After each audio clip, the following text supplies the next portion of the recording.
My name is Richard Lamparski, and I think what I'll do this week is just continue the luncheon conversation I had last week with Blossom Seeley. We were getting on so well. What was it, the week ago today, wasn't it? That's right. So let's just keep on talking. So All they right. just cleared the dishes, and we'll Yes, continue with lunch. And we have it. It's been a long time coming on this program. How long has it been? About a year and a half we've been talking? Easily a year and a half, Richard. Yes, because I know that I promised you so, you know. But things turned up and I couldn't make it right on the dot. Well, they turned up But I'm well. here anyhow. Sure, because you're feeling well. You Very look good. friend. Yes, thank you. Yeah, I'm hanging around, you know. You made a remark while we were lunching. I thought, I won't go into it because I will when we do a program together. I mentioned a name of a very big star personality today, and I said, I heard she's difficult. And you said, and I think it's very interesting, you said, they make you difficult. That's true. That is. I think I know what you mean, but you tell them what. Well, I think the difficulty part, I know who you're speaking of, and she's really my favorite. To me, I mean, she is, and to the public she must be, because she's wonderfully successful. So, I mean, that goes with it. But the demand, sometimes you're not always in the mood. I don't mean the mood of your temperament, not that. I mean being that you want to do something a certain way. Maybe you want to handle a song a certain way, and you feel this is good. Now, with your years of work and experience, you must know within yourself what it is. Then they will twist things around, or they will do things like, for instance, say, well, take it again, and you know you just made a good scene or a good recording. But those are the things they make you. Then you're very tired, and you perhaps need a little rest, a half hour or something, and then there's always something that comes up that's irritating, and they could handle it much easier. They do with some stars, but this girl that I'm speaking of, this lady, terrific star, and she would know, and she's got to have temperament. It's got to be difficult. There's no way of working out of it at all. And once you do try to work, then you become whipped. Do you know what I mean when I say whipped? I mean, you feel that's in your mind. Gee, they don't want it that way. They want this. Well, you do it their way, but still you're not content about it. You still feel you could put a little more something into it. And sometimes you have a director great director, naturally. You're glad to be with him, and you work under him, and you want to do it, but it doesn't come through. So what do you do? What would you say, Richard? Well, I'm not a performer, you see, so it's hard for me to... Well, you are in the business of show business. I see what you mean. Small things. Sometimes people have said to people I've interviewed, and people said around me to stars, how do you do it? And they said, well, I can't tell you. People said to me, how do you interview? I couldn't really tell them in so many words, but I could tell them how I couldn't. I mean, if they did certain things, as people do, true. you know, oh, yes. people being late, or engineers not knowing what they're doing, or anything like that. It throws you. I agree. Yeah. I agree with you. But it is a part of show business just the same. Yeah. You are still a big link. And sometimes you're asked, now I like to sit like I do with you, and I'm very relaxed with you, because I know you're not going to get into something that maybe I wouldn't want to answer. You know? I never ask questions that I wouldn't answer myself. Well, how wonderful. Well, you're a dear. That way you never get in any trouble. No, it's true. And I'm fussy about what I answer. Well, good. Well, sometimes you have to ask something difficult to make it interesting. Oh, right? Difficult's one thing, but I don't like getting into personal No, you're things. very gentle and very wonderful. You really are wonderful. I'm really not terribly interested in people's personal lives, I think. I think the only people that we interviewed when I had my radio show was Mel Ferrar and Audrey Hepburn, but they happened to be friends, and they stopped by the studio and came up. But we made quite fun of it all. We had a lot of fun, and it was an interesting interview. That's the thing. Wonderful. Because I know that you do get nervous with certain people. I would say that I can tighten up as well as anybody else, but I handle it well. If I tighten up, I handle it, that I can relax. I believe you must find sometimes people, Richard, that not as easy to interview as maybe others. Do you find the person like, for instance, take me. Well, you don't want to take me now. But take me anyhow. regardless. But, I mean, you would find, now maybe there'd be something about me that you would disturb you. You'd say, get rid of this fast, one of those things. Do you find people that way? Well, I'm asking you now. I'm interviewing you. I've only interviewed one person that I found just impossible. Really? And I've discussed it with a couple of people. He's dead now, so I guess it's all right to say. It was Elmer Rice. And oddly enough, he was the first man I interviewed for this series. And it nearly discouraged me from doing it. I thought there was something wrong with me. And I told Mary Margaret McBride, who was an old friend of mine, about it. Yes. And she said, don't let it worry you, dear. He can't be interviewed. Yes. And I told that to Dorothy Parker. And she said, she didn't know about interviewing, but she said he's a very difficult man. He always was. And he borders on the unpleasant with people. She said he obviously didn't like you. But by and large, I think with the people I interview, some of them are a little nervous, I think, at first. But Until most they of them let are pretty relax, good. yes. Once I think you get their confidence, if they think you're not going to ask them something, terribly tasteless, or they're all right. I mean, what is it? Asking questions, No, I like it. I mean, I like to sit down and just talk, let go and let your hair down and be normal and natural. It's the only way I could ever get over anyhow. I was never a high flyer. I mean, with all the, whatever I had so-called success, that they call it. Well, you had enormous success. Yes, I have been very fortunate. Were you ever nervous? Are you now ever nervous when you're going to perform? No, I might say I'm, how would you put it, like a racehorse before you get going. But once I hear 4 bars of my music, I'm all right. You know what I mean? Or if I know I'm going to walk in on a scene, it's fine. I'm pitched. That's the way, like a pitcher is in a ball game or something. That, this is his day. He's got to make it. But I don't get nervous once I'm on. Never. Never when I'm on. But before, that's why I would never, always made it a rule in myself. I never stood on stage to watch an act, if it was in vaudeville, until ready to get out. Because your personality, you get to gabbing about something, talking interesting talk, convention or ball game or whatever, and you get on and you lose your personality. You're thinking of something else, when it should be just the idea of running out on the stage and letting go. That's the way I used to work. Too bad, Richard, you didn't see me.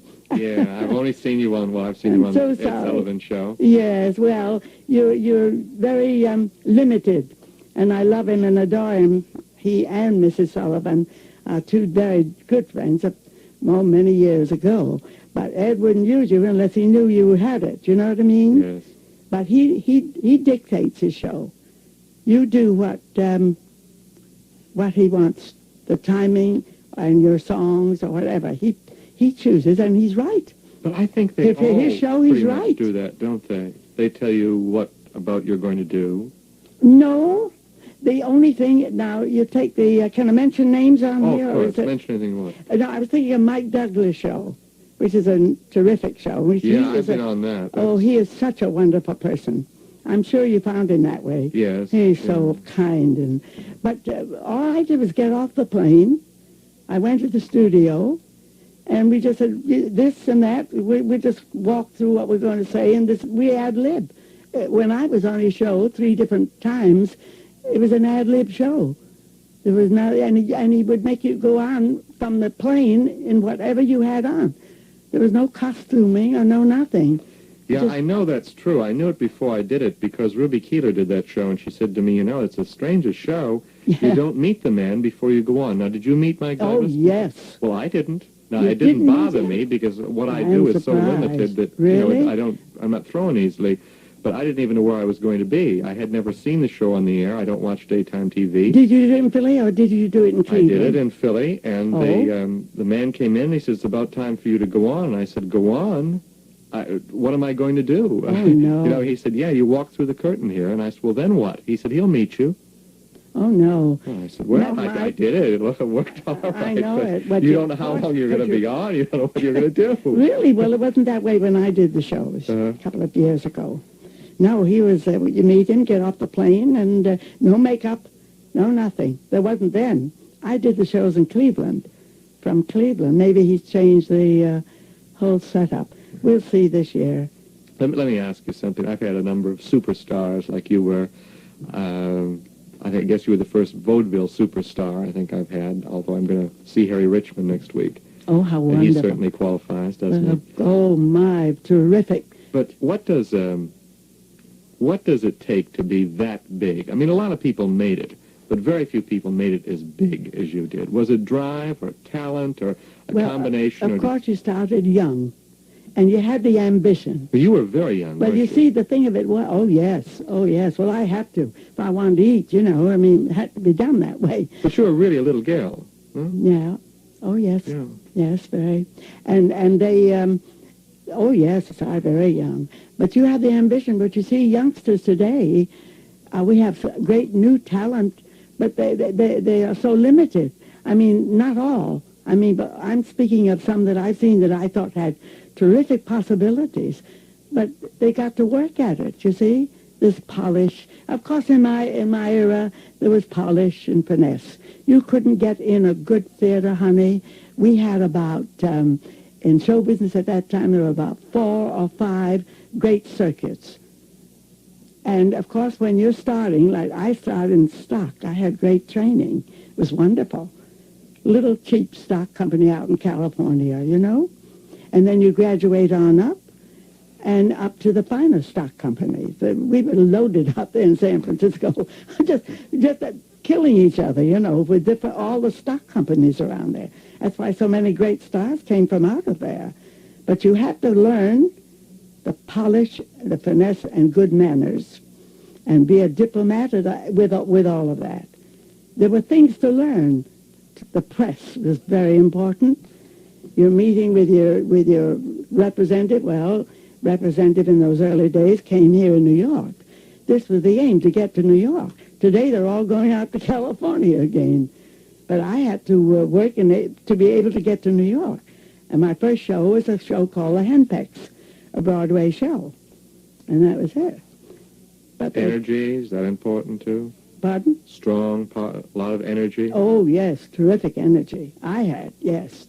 Well, you're still pretty good. Yeah, I'm hanging on all right, No, I expect to wheel you in, the old gag about, the wheeler in or something.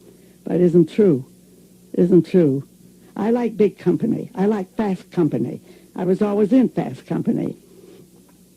My second big show in New York was at the Winter Garden with Jolson. Yes, you were co-starred, weren't you? Yes, co-star with Al. And we used to sing together. And Sunday night they had those concerts.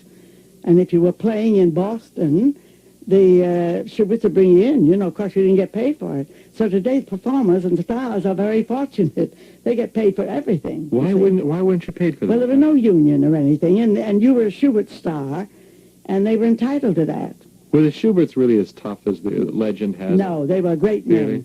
They were great men. Great men. Every producer is difficult at times, and so are the stars. You have to take it, and they take it and leave it. That's all. And they're mostly right. The Schuberts were wonderful. I adored them. How about Al Jolson? Is that your favorite co-star other than your late there'll never husband? be another Jolson. No. There never will be. They're near. I mean, as far as you can call success, but not a man.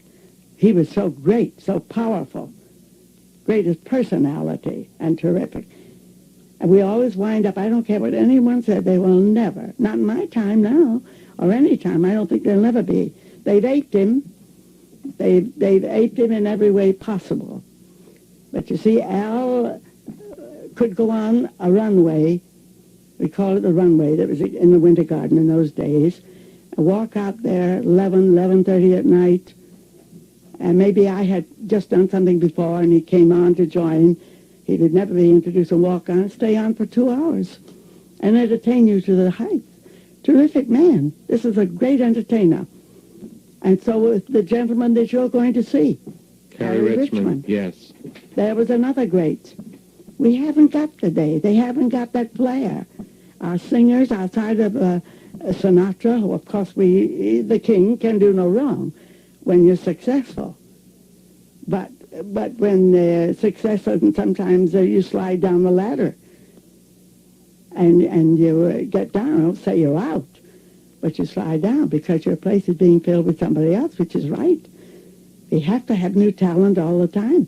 Tell them what George Burns said about starting out in show business. I got to use the words he uses. Yeah.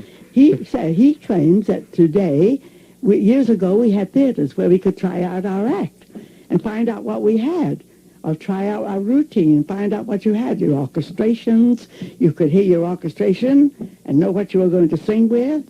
You could go on, you had your lighting, you had everything to work with. So a representative, your agent or your manager, could come over and see what you would do in the theater. But George Burns says today there is no place to be lousy. That's his expression. That's very cute. God bless him. Yes, he's so wonderful. Because he meant by that no place to find out whether you had it or you haven't, commanding an audience, you know? Mm-hmm. You see, there's everything to help. Yeah. I've heard him say he's too old to retire. A couple of people asked him how long he's going to go on. He said, I'm much too old to retire. Oh, he'll never retire because he loves it. He loves it. I don't think any artist, if I can use that expression, any artist claims to retire. They never retire. You come out at times, you know, like Benny Fields, my late husband. Benny and I worked together for years and years. And finally, he was ready to, because when Benny started, he was part of a great trio called Fields, Salisbury, and Benny Davis, the songwriter. And I saw them working in Chicago, and I thought they'd be just great, and they were wonderful. But he said any minute he walked down, first time he ever walked down the Palace stage, he expected to hear Draw Too Light, you know, beer or something. Because the customers would yell out, you know, and say, bring I've another heard that beer. a lot. Yeah, that's right, Too Light. But he became so fine and working with me, and he gained what took me years to get. The prestige, the finesse and the polish, knowing how to walk. Walking on a stage was very important. You could ruin yourself if you walked out with too much confidence, and ruin yourself if you didn't have that something in you when you walked out on a stage. You must know how to take command. It's a terrific schooling, and I hope, because the performers today earn so much money. I mean, $50,000-$60,000 is nothing, you know. It's, but they get so well paid that they don't have to have any further ambition. It's a thing of today, well, I got more than he did, or I got more than she did. They paid me more. There's something lacking, I don't know, in the drive. Something you go through your performers, your list of all the greats of the era, of the 20s, 30s, and 40s, and 50s, and those that have left us, have traveled on, picked up their luggage and left, there's a great difference, terrific difference. What about Ruth Eddy? Now, has she? Ruth has retired. Yeah, and she's pretty well adjusted, you think, to it? Oh, yes. Ruth is one of my very dear friends, one of my very close friends. Almost, if I had a sister, she'd be almost like a sister. But she retired. She had it. She didn't want any more of it. Now, Ruth came into show business in the later era, you know, and so she didn't have the drive or what we had when we were kids around California before we got to have anything at all. And they were very fussy out there, too. We had great stars out there, wonderful people, great nightclub entertainers, the greatest came from out there. What do you think about the new people coming out in the new type of theater? For instance, have you seen Hair? No, but I've heard so much about it. I've heard so much talking about it. It's quite a thing when you're with a crowd, you know, having dinner or something. It seems to come up. Yeah, you must see it. I'd be interested in your reaction because it's so different from, well, not only from the shows that Flo Ziegfeld produced, but even from Rodgers and Hammerstein, or I intend to see totally different. Well, I would call it, from what I've heard. Now, don't misunderstand me, Richard. I'm not talking. I have not seen it. but it must be terrific the way that it's carried on in conversation. And I would say this would be, from what I gathered from conversation, would be like the early days in burlesque. It's a high-class burlesque show. There are features of it that would remind me of the burlesque. Yeah. Yes, it would be, or the early days around when they had stock companies of burlesque. I mean, they didn't call them burlesque, it was a name, but you could still, it still was good, you know, and clean and nice. It's not, I know what you mean, and as I say, I agree with you. Do you gather it, or am I vague there's about still another whole area there it's totally new, at least as far as I'm concerned. I've never seen it. Because you haven't had it, Richard. We Possibly, haven't had a show like that around. You see? But the kids who did it, the director who did it, the boys who wrote it, would never have seen burlesque. They're much younger than I am. But they read.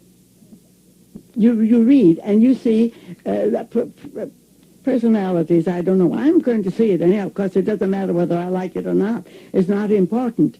But when you talk or you're interviewed or something, you can give your good. Now, I'm not giving anything about it, except that the conversation has been terrific on the show.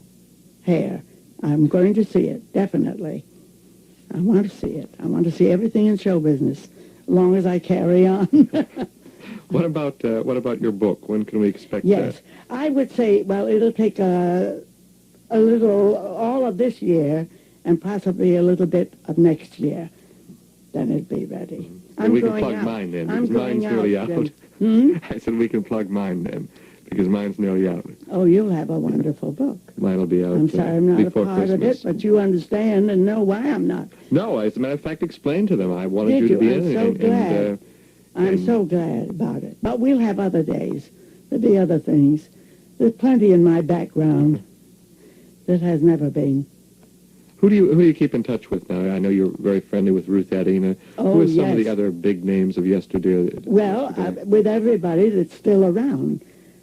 Jack Benny, George Burns, and Mary, Jack's wife, very dear friend. Of course, Gracie and I were very close. And Ruth Etting, and everybody at the Friars, and everybody at the Lambs Club. Yeah, you're not a stay-at-home, I know, because from calling you. Really? No. No, I like to get about. And I like to see old friends, you know.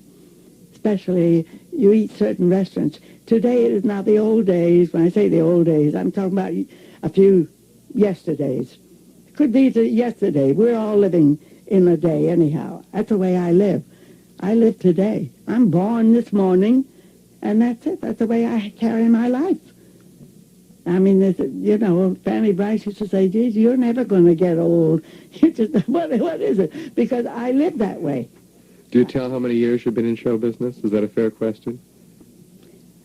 Well, when I say all my life, then you know how long I've been a while. around. Been a while. It's been a long while. I would say yes, all my life.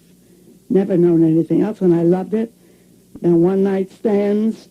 I've traveled on trains and sat up all night. I traveled for half fare and lied so much about my age so I could travel for half fare in the days when you were a kid, you know? Is there anything you would possibly have traded it for? Anything else you... Anything what, dear? Anything you would rather have been? No. But in show business? No. I would say this, though. I would say it wasn't easy. And there were difficult times and unhappy times and very happy times. It wasn't, I wouldn't say it was the easiest thing in my life. Today, if you're born in this era now, right now, you can walk into something terrific and very simple and easy. And if you've got the right representation and 3 or 4 lawyers and a personal manager and 2 agents, that's what you have to have today. You really think it's easier today, hmm? Oh, yes. Oh, yes. I would say getting on may not be so easy, but if you get the right representation and they have the right in, you'll find out whether you got it or not. But you've got to have a good representative, a good manager, if he believes in you and that. That's very important. Very important. Oh, yes, I would say it's much easier today because in my era, as I told you, there were 4 circuits. They farmed you out like they did a ball player. This was vaudeville now. Yes. And with shows, with, as you know, I've been with everybody that was represented on the street. There was a producer from your Ziegfeld on, your Schuberts, and the people at Dillingham and all those people who were wonderful, marvelous. But you had to have it, finesse and the polish. But if they saw it, they find it for you. Was there ever a theater you wanted to play, or a part you wanted, or something you really wanted that you didn't really get? I have, without singing a note, I played show drama without singing a note. I was in a show called The Charity Girl in Chicago at the Studebaker Theater one whole summer. I never sang a note in the show, but I had a great part. You like that? I liked it very much because it showed I could do it. It proved something. You're always proving. You've got to prove all the time. You're proving all the time. You're forever proving in this business and improving. Criticism is good. I wouldn't say I always receive good criticisms. But the next year when I went back, I would. When you're a big star, like you were for so many years... Thank you. Well, everybody knows that. Blossom City was one of the biggest stars. But is it difficult that you get so isolated, so insulated, I should say, by friends and hangers-on and an entourage, and that it's difficult to really see yourself or to hear the criticism that ordinarily you might hear? Are there an awful lot of people telling you you're wonderful, you're great, there's no one better than you, Blossom Seeley? Well, it's wonderful to hear if you believe it. Isn't it hard not to believe it, though? No, it wasn't for me. Now, I would know. My worst temperament was if I came off a stage and I figured inside of myself I didn't do a good show. See, if I didn't do a good show, I would know it. And I would have to get beside myself and work it out. I would feel. You can feel those things. No, I don't believe everything that the pat on the back, oh, you're great. Haven't you seen that happen, though? Yes, people? Many times. And with great pity sometimes, yes. Because it's wonderful to receive all that. It's great. But it's better if you know what's coming to you, because later on, when you don't hear it all the time, or you don't get it all the time. Now, my dearest and closest friends are big stars, as you know. I mean, they're wonderful. They're great. And they're very, very close, very wonderful friends. But they know me. Now, like they used to say about Benny, George Burns especially would say, Benny is overpowered by Blossom. She's stronger than he is when she's on. I was the stronger personality. And yet when he went on his own, he was powerful, and powerful with me, too. We were a pair that, I think we were very individual in our work. We blended well together, and we were passionately in love with each other. How long were you married? 36 years when he died. Mm-hmm. 36 years, and we were never away from each other at that time. And so it was a very wonderful life. It was magnificent.